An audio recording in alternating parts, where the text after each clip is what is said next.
Hey, welcome, all my right thinkers. Thanks for tuning in to check out your boy, P-Funk, thinking right out here in the lab. What I do, what I do for you. I got a nice lesson in the book today I've been reading. I got to bring this to you. I'm debating about it. I'm going to do it. So let's go. Radism, 25 rules to live by. Storytelling, story with a message and story for life. I give life lessons. You tune in to receiving them. Numbers still looking good. I appreciate you. Let's do what we do. Right thinker's mission, and that's what I'm on, is to enlighten. Use the book to give you information. Inspire. Give you life experiences that I had to help you along the way. Educate. Give you more knowledge and understanding from either Dome or the book to do what I do for you. And hopefully motivate you to do it for yourself. You, the individual, I could get you for a higher spiritual level of enlightenment for yourself. That's what I do for you. That's my mission, and I'm on it. Doggone it. What right thinking way of life through mental and spiritual discipline daily will help and guide you to obtain your goal of spiritual enlightenment, aka know thyself.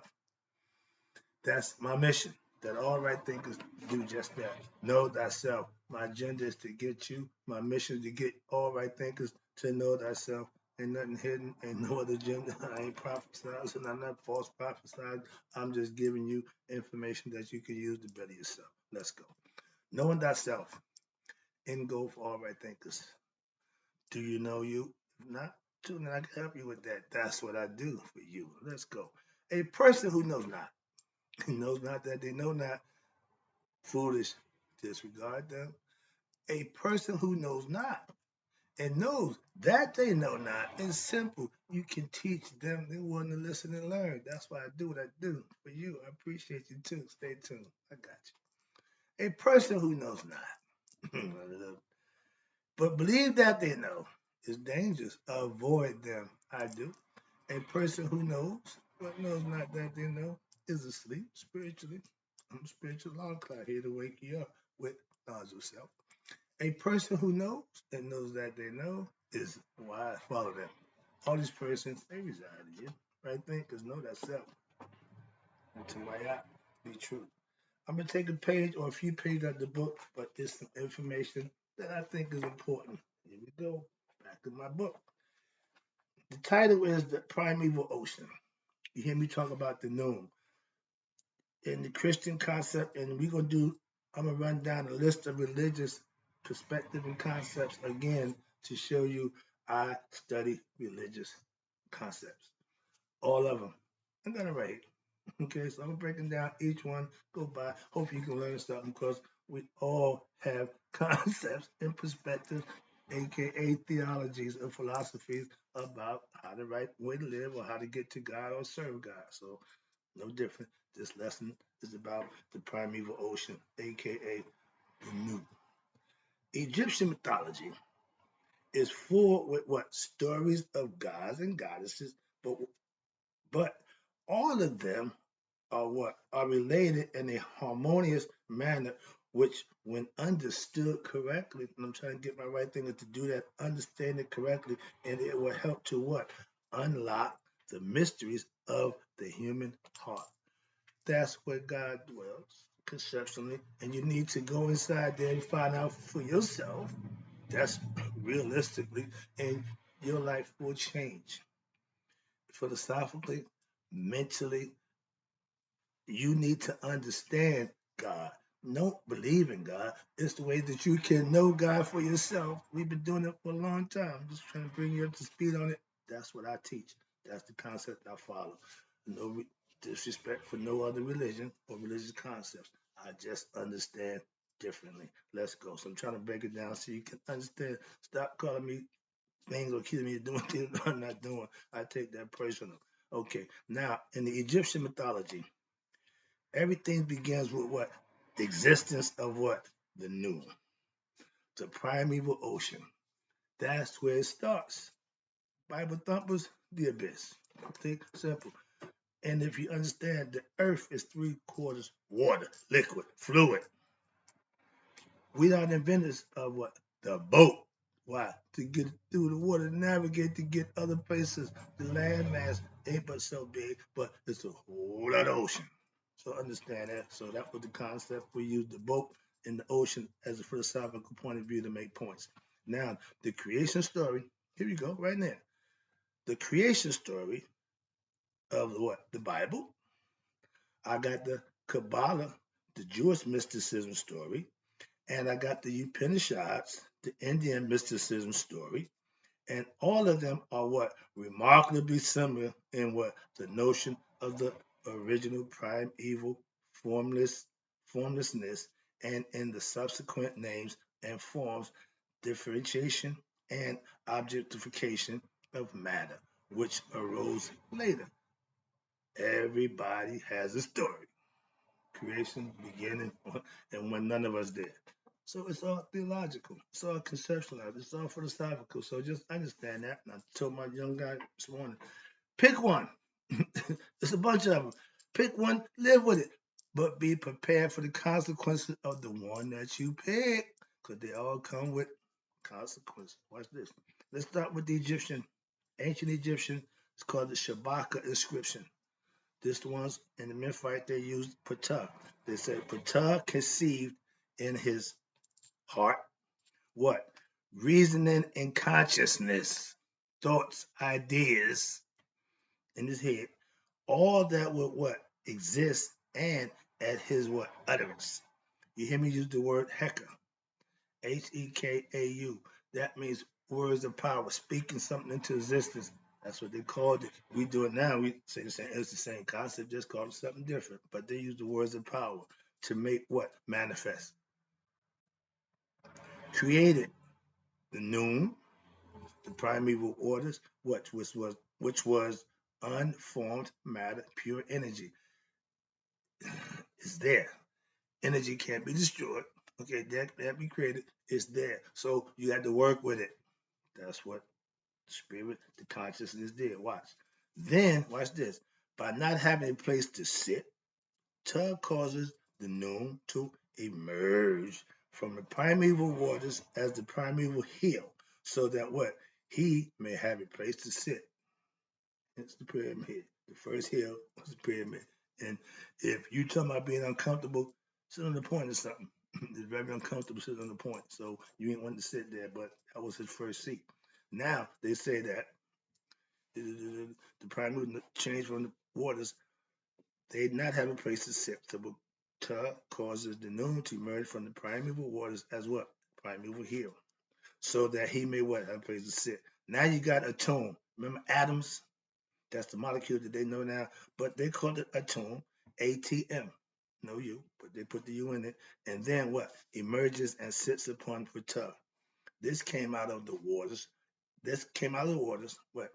4 pairs of gods and goddesses, 8 in total, called the Ogdoad, Ogdoad. It means 8 gods, 4 sets of pairs, opposites, equal. Opposites, watch this. Opposites but equal. We can move down now. That's the Shabaka stone description concept. Let's go to the Bible. Genesis. From the Bible, Genesis. In the beginning, God created the heaven and earth. That's cool. And the earth was what? Without form. Sound like the noon. And the void and darkness was upon the face of the earth. Again, the deep. Sound like the noon to me. And the Spirit of God moved upon the face of the water. Still sound familiar. Moving on, that's the Bible. We done heard the Egyptian concept. We just heard the Christian concept. Now we can go to the Jewish concept. They got one too, from the Sefer, Sepher, or Sefir, Yizarah. This is what they say. There are 10 spheres. They got their own tree of life on the system, Kabbalah, for existence, which came into what? Which came out of nothing. Okay. From the spirit of what? The living God emitted what? Air. We know that is shoot. From the air, we got water. That's tough note. From the water, we have fire. That's Ra. Or the ether, we know that ether was really air in the shoe. But the earth would be Gad. But from watch this, from the ether, the height and the depth of the east and the west, the north and the south created the firmament, earth. That's the Jewish concept. Moving on, we got now from the Zohar. It's spelled Zohar. Another group of religious sect. Watch this. Before God manifested himself, when all things were still hidden in him, I like that, he began what? By forming an imperceptible point. This was known, excuse me, this was his own thought. This is God.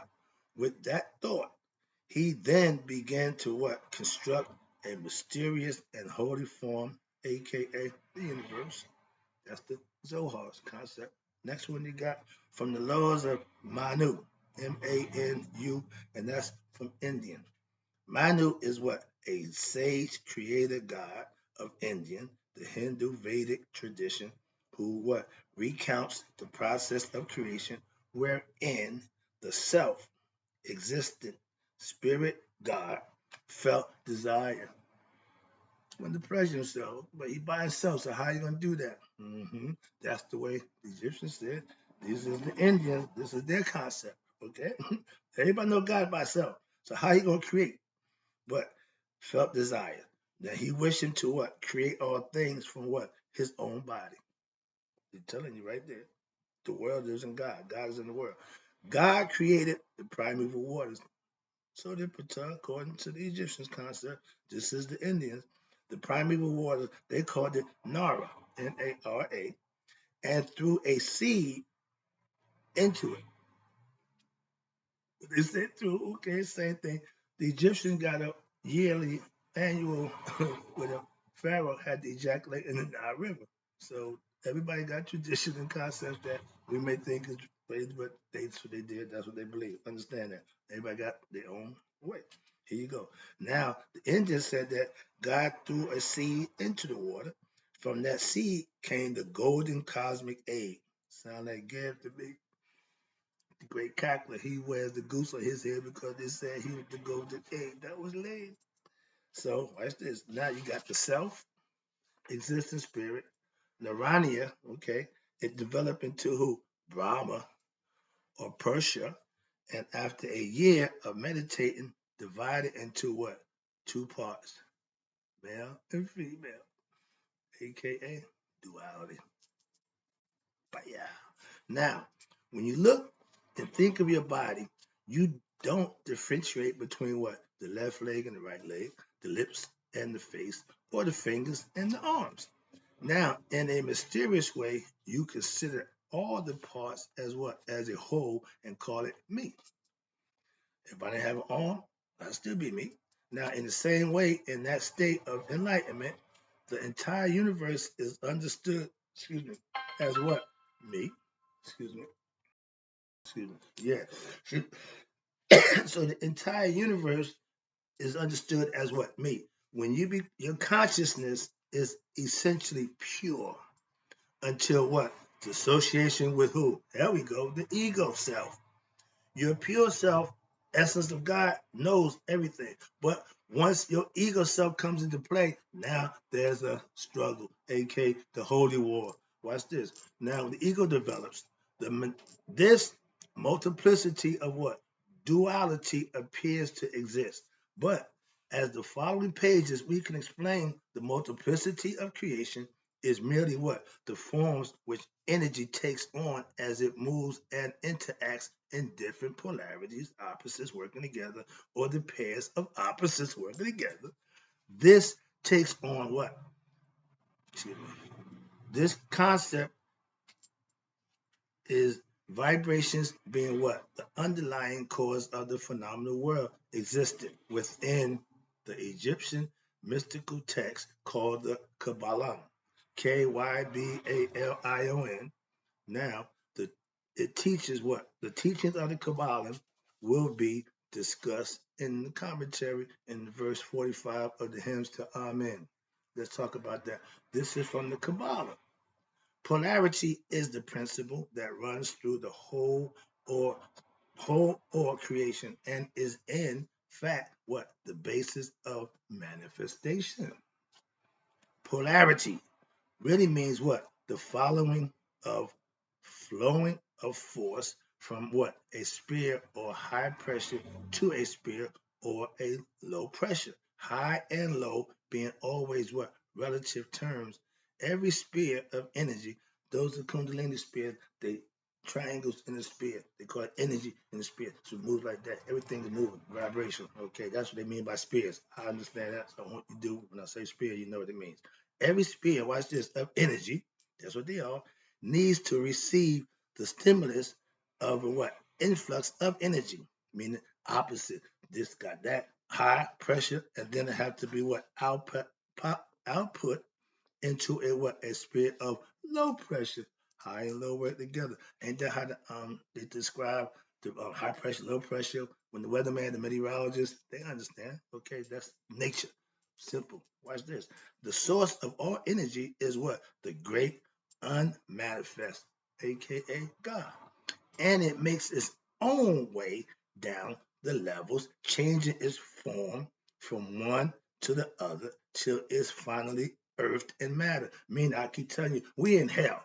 The physical body is the lowest essence of the spiritual concept. Why? It's in the physical body. It's contained in something, which is the body. This is the human physical concept that we got to deal with. But the essence of us is on a higher plane. Understand it? And it's all mental, because if you don't understand that, you can't get there. You got to raise your thought process. Now watch this. The pure impulse of dynamic creation in formless and being formless, the creation it gives rise to can assume in any form.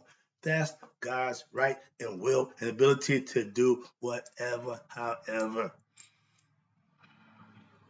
The following passage comes from the Tao Zu, the classic Tao writer who publicized Taoism in China at the same time that the Buddha and the Mahavira developed Buddhism and Jainism in India. So everybody had their own concepts, and further, watch this, he further illustrates the idea of undifferentiated versus differentiated consciousness.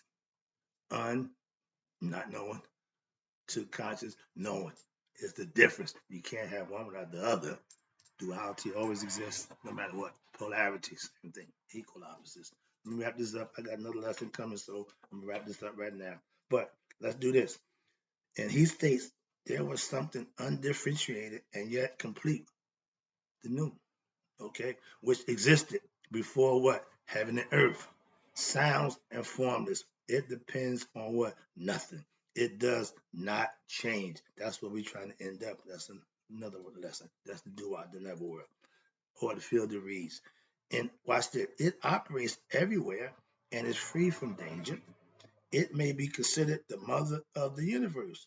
The same idea of formless or undifferentiated matter occurs in what? The Rig Veda, which is a book by the Indians, the Upanishads, and the Bhagavad Gita from India as well. The only difference between the following texts is that the Gita takes all the attributes of the manifest, like the Egyptians suited and booted, and unmanifest nature of the divinity, and what? Incorporates them into what?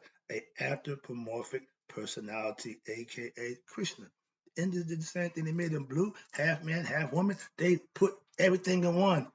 All encompassing. Sounds familiar. It's an idea, it's a concept.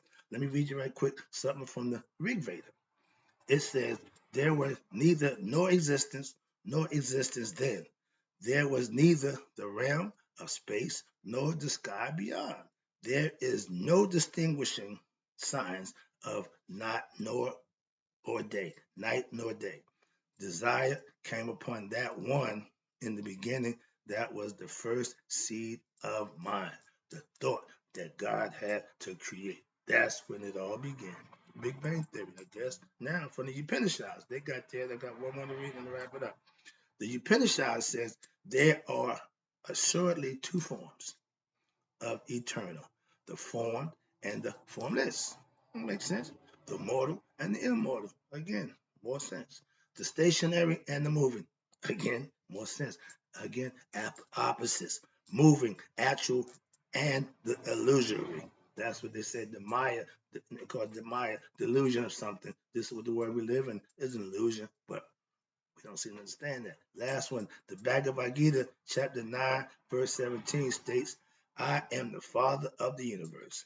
I am the mother, the sustainer, as well as what? The grandfather. I am the goal of Vedic knowledge. I am the sacred Om. You know how to get that? That's God's name. I am verily the Vedas in the form of Rik, Yah, Jah, and Sama. Samajaju. The ancient Egyptian concept of the Egyptian primordial ocean. I'm going to stop right there because that's going to be my next lesson. 20 minutes in. Try to cut it off. Hope you enjoyed the lesson. I got more. I'll be back.